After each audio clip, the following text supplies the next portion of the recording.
Africans wake up to a fuel price hike that will have a domino effect on other necessities such as food.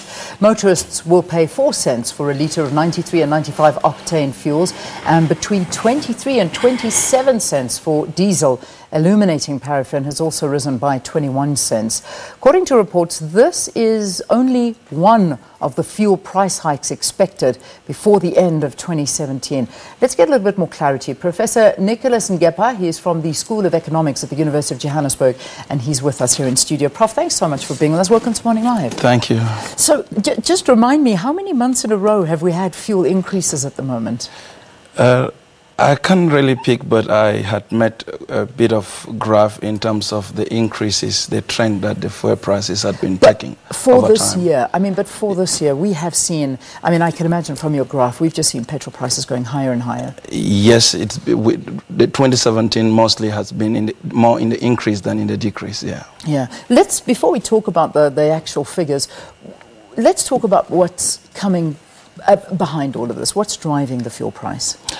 I think the first thing I would say is that this is not the last straw that breaks the camel's back, because in 2014, fuel prices they peaked at the level they are now, around 2014. Then they slowed down and then they increase again.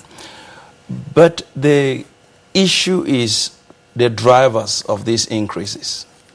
At a time in 2014 and earlier, it was more driven by oil prices that were sitting around $100 a barrel. Yes, yes. And for some time now, the crude prices are lower, and right now they're around $60 a barrel.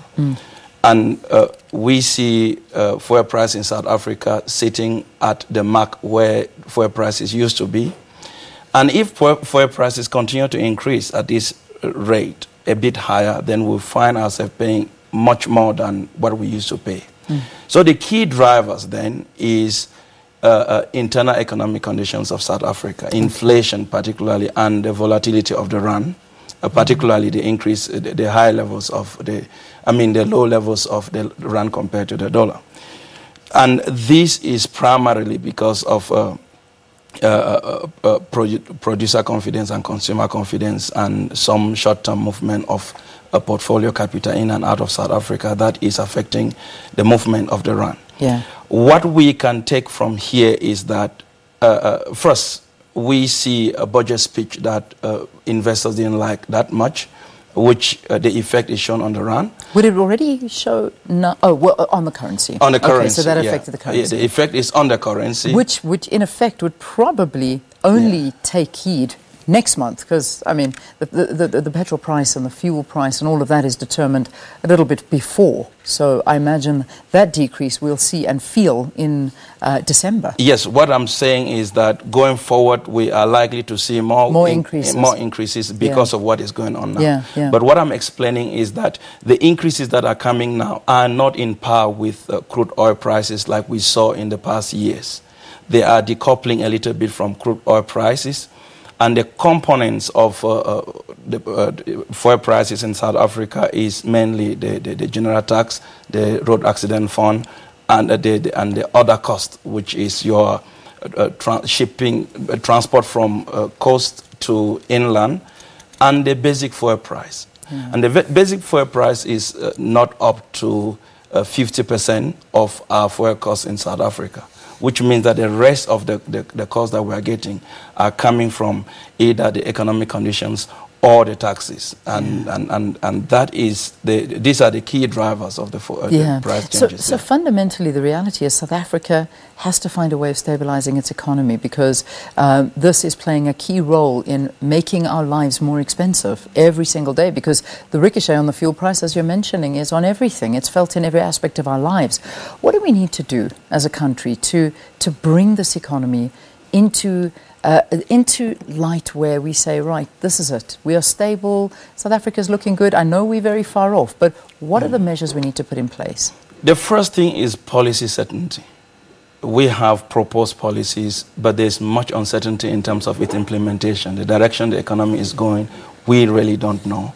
And in the midst of these uncertainties, investors will not be quite confident in investing in long-term projects in South Africa. That is the first thing. And the second thing is the perceived corruption in South Africa, the management of the fiscus. Let me get back to the fuel price increases.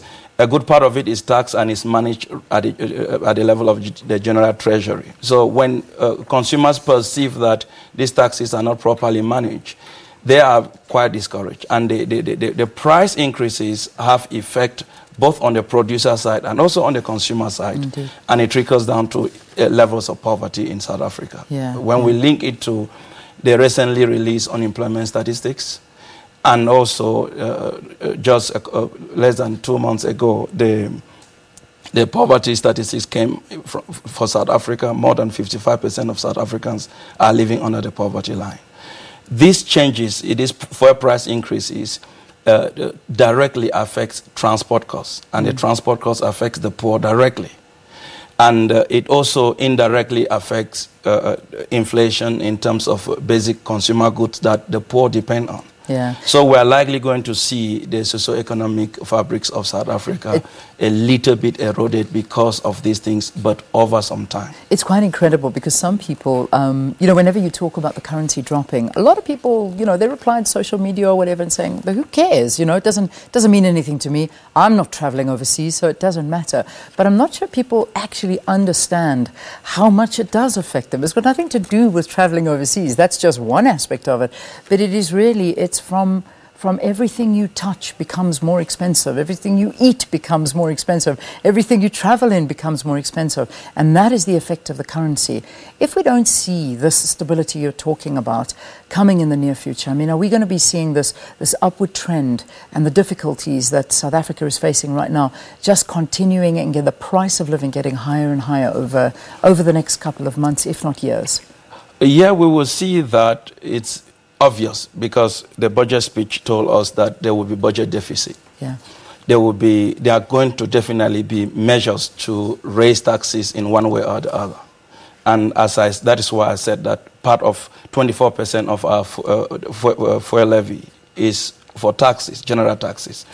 And my interest is on the poor in South Africa because I'm not too concerned about general increases, but to the extent that it affects those who are below the poverty line. And when we see these increases, in South Africa, cost is easily passed on to consumers. If we take a a poor person living in a township like Mamelodi, for example, going to the CBDs for work, the taxi is 14 Rand.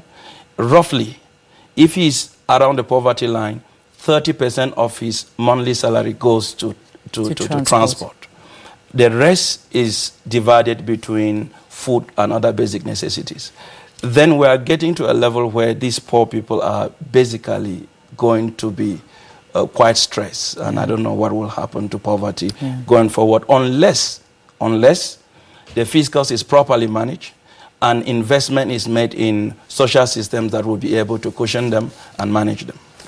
We leave it there for this morning. Thank you for coming in and explaining this to us and just giving us some input into the price of petrol and the devastating circumstances that it has when you see that currency of ours dropping. It's got a lot more to do with your day-to-day life than you know. Professor Nicholas Ngepah from the School of Economics at the University of Johannesburg. Right, so today we